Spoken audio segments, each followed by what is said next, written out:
हज़रात मोमिनीन अस्सलामु अलैकुम वरहमतुल्लाहि वबरकातुहू। इस वक्त हम लखनऊ के छोटा इमाम बाड़ा में मौजूद हैं। तो एक तस्वीर ये है जहाँ पर हर तरह से रौनक दिखाई दे रही है, मोमिन आ रहे हैं, ज़ियारत कर रहे हैं, लेकिन एक तस्वीर हमें डॉक्टर साहब नज़र आती है जन्नतुल बकी की, जो कि मदीना मुनव्वरा में मौजूद है।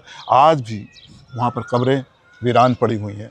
इसी हवाले से अल बकी ऑर्गेनाइजेशन मुसलसल कोशिश करता, दीगर मोमिनीन भी कोशिश कर रहे हैं, लेकिन जिस तरह से अल बकी ऑर्गेनाइजेशन कोशिश कर रहा है कि चाहे वो कॉन्फ्रेंस के हवाले से हो या जहाँ जहाँ भी सऊदी एम्बेसी है वहाँ जाके वो प्रोटेस्ट करते हैं बिल्कुल शांति के तरीके से, एक बिल्कुल सरीके के साथ कि अपनी जो हमारी आवाज़ है जन्नतुल बकी की उसको पहुँचाया जाए। इसी हवाले से इंशाअल्लाह 19 अप्रैल 2026 बरोज़ इतवार बवक्त 2 बजे दिन बमकाम ऐवान गालिब न्यू दिल्ली में ये प्रोग्राम मुनक्किद किया जा रहा है। तो क्या पैगाम रहेगा जन्नतुल बकी के हवाले से, ख़ास तौर से जो कॉन्फ्रेंस मुनक्किद की जा रही है? बिस्मिल्लाहिर्रहमानिर्रहीम। जन्नतुल बकी हमारा वो मरकज़ है कि जिसे 21 अप्रैल सन 1925 को आले सऊद ने मुनहदिम कर दिया था। खुदावंद आलम उन पर लानत करे और हम सब भी उन पर लानत करते हैं।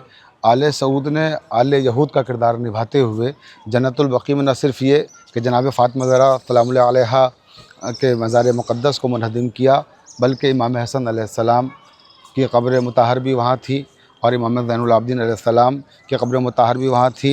इमाम मोहम्मद बाक़र अलैहिस्सलाम की क़ब्र मुताहर भी वहाँ थी, मौजूद है अल्हम्दुलिल्लाह। हाँ, इमाम जाफ़र सादिक़ अलैहिस्सलाम की क़ब्र मुताहर भी वहाँ थी।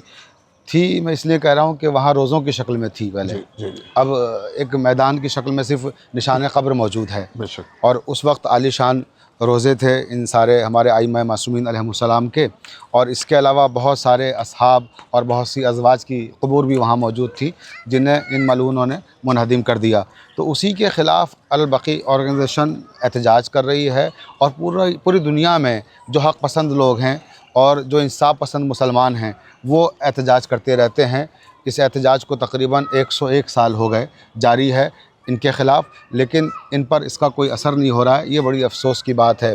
तो अल बकी ऑर्गेनाइजेशन ने जो सेमिनार और जो कॉन्फ्रेंस दिल्ली में मुनक़िद की है 19 अप्रैल को दिन में 2 बजे ऐवान गालिब में, मैं ख़ुद भी उसमें पहुंच रहा हूं और उसमें तमाम हिंदुस्तान के अकाबरीन तशरीफ़ ला रहे हैं, बुज़ुर्ग उलमा तशरीफ़ ला रहे हैं, और न ये कि सिर्फ़ शिया मसलक से ताल्लुक़ रखने वाले अफराद वहाँ मुज्तमा हो रहे हैं, बल्कि वहाँ तमाम आलम इस्लाम के मुख्तलिफ़ मसालिक से ताल्लुक़ रखने वाले उलमा, अफ़ाज़िल, सियासतदान और सियासतदान अफराद के साथ साथ दानिश्वर तबका भी शरीक हो रहा है। और न ये कि सिर्फ़ आलम इस्लाम के मुख्तलिफ़ मसालिक के अफराद वहाँ तशरीफ़ ला रहे हैं, बल्कि हमारे अहले हुनूद भाई भी और दूसरी अक़वाम व मिलल के अफराद भी उसमें बड़ी तादाद में शरीक हो रहे हैं। लिहाजा मैं अपने सुनने वालों से ग्राफ एजेंसी के हवाले से ये दरख्वास्त करना चाहता हूँ कि आप हज़रात ज़्यादा से ज़्यादा तादाद में वहाँ तशरीफ़ लाएँ और जनाब फ़ातिमा सलामुल्लाह अलैहा की क़ब्र को मुनहदिम करने वालों पर लानत भेजते हुए एहतजाज का हिस्सा बने, और जिन लोगों ने जनाब फ़ातिमा ज़हरा